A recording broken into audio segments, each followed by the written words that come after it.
So how do you get a woman from the West to want to date somebody, to vet somebody, and to save herself for marriage?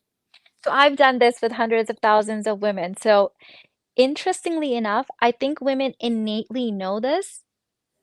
I thought I was gonna look like I have two heads if I showed up on YouTube telling women save yourself for marriage, right? And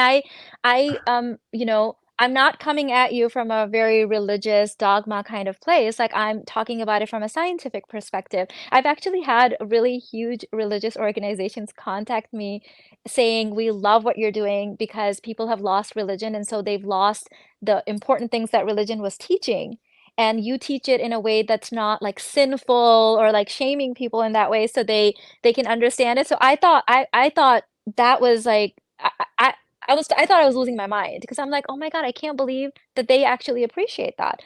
So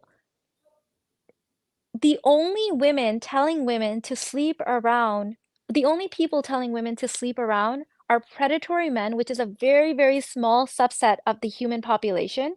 It's Mhm. very loud, especially right now, and they get a lot of attention. So it seems like that's most men, but it's not. It's very easy to think it's most men if that's what you're involved in and playing with, because then you start informing your beliefs around that.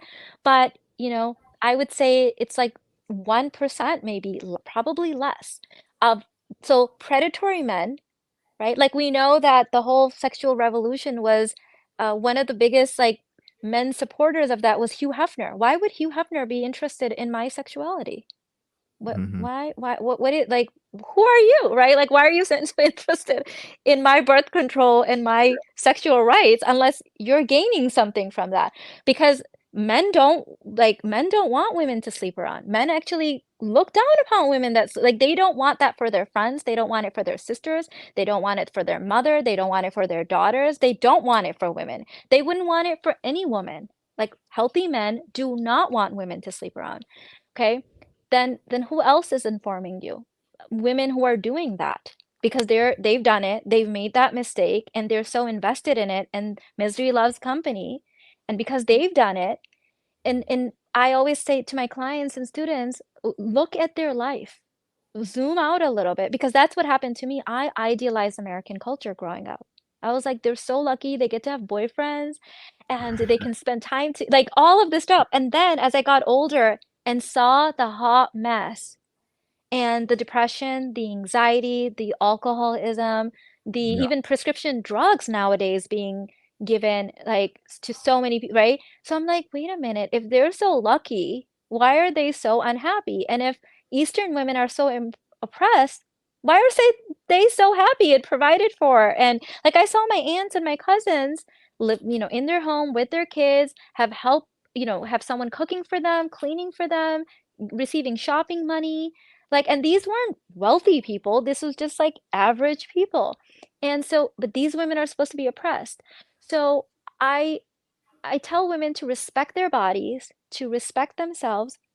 Like we know from a just DNA perspective that the more a man a woman sleeps with, the less she's able to pair bond. And pair bonding is the ultimate test of emotional and physical health.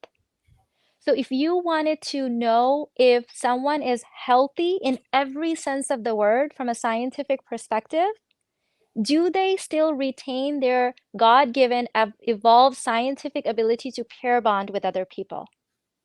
And if they do not, they something has broken that because they came into the world with that ability. Something happened in their life where that chain was broken. Okay, so like in a zoo, if an ape or a tiger, some species stops behaving out of its nature, they will call in experts, and they will have that expert study it and see what was disrupted in its environment that is now behaving out of its nature. Women sleeping with multiple partners, not being able to pair bond, suddenly not wanting to be married, not being able to keep a marriage, not wanting to have kids, is Homo sapiens behaving out Mhm. of nature. It's never happened before. So something is disrupted. So if we call in experts, if we call in people and give them authority to speak the truth, by the way, in the anthropology, evolutionary psychology community, there is a lot of fear about speaking up about this. I don't give a damn, so I just say it. But there's people that have been canceled for saying things. There's so many people that are learning stuff scientifically with data, Yeah. and they talk about it amongst each other, and they are terrified of bringing this because of the repercussions. It basically coming to people and saying, ha ha ha, sorry, you know how we said about the sexual revolution and all of this? Yes, sorry, we like screwed you up really badly. And like, you know, this is going to keep impacting future generations. So we are now behaving out of human nature. We need help.